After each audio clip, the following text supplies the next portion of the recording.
Hi everyone, today I'm going to show you how to make a maple walnut blondie. This is just like what you remember from Applebee's back in your gluten eating days. It is so good, you guys, and it's really easy to make.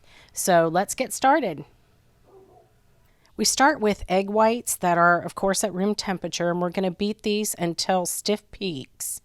And by the way, as always, you will always find a link to the recipe in the description box below. If you are on a desktop, the description box is right below. You'll see it. It'll say descriptions.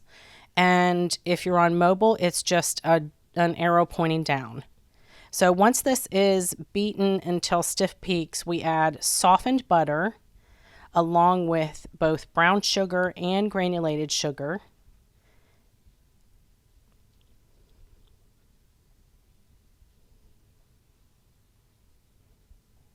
And then some vanilla.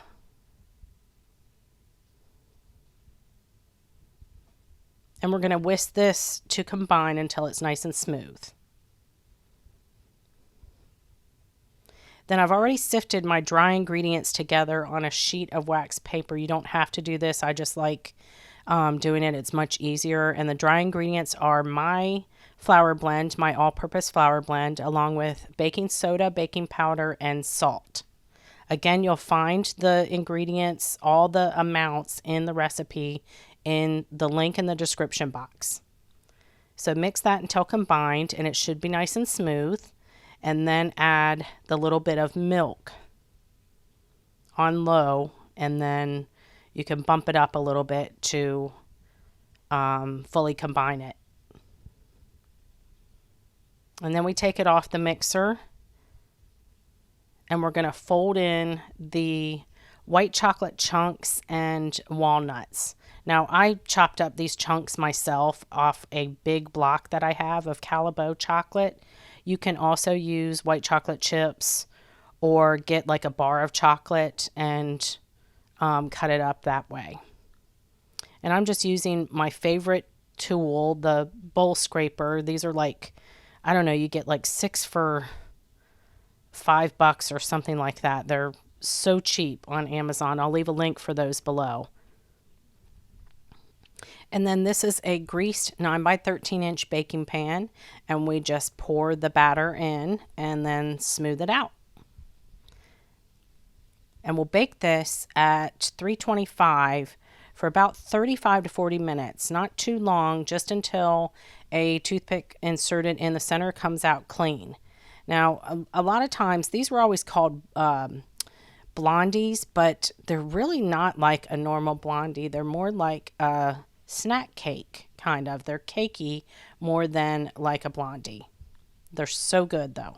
So now we'll make the sauce, quote unquote sauce, because it's actually what it is basically a form of cream cheese frosting. So I've combined butter, softened butter, with cream cheese and powdered sugar. And then I'm adding real maple syrup, the pure maple syrup kind. Now, you can add more to taste, or you can even add the maple extract, but I would only add like maybe a 1/4 teaspoon of that and see, because it is very strong. And I just prefer the real maple syrup to the extract. And then just whip this up like you would any cream cheese frosting. And you think that this is just a frosting and it looks just like a frosting, but what you do when you serve these is you put the frosting in a microwavable bowl and melt it for like 20 seconds, 20 to 30 seconds. So you cut up the cake. The cake is now done, and put a scoop of vanilla ice cream on top, and then drizzle the sauce over top. And let me tell you, this sauce, I could drink the sauce. It is so good. And I also like to chop up a few extra walnuts and serve those on top as well. This is just like what I remember having at Applebee's many years ago, back when I could eat gluten. So enjoy.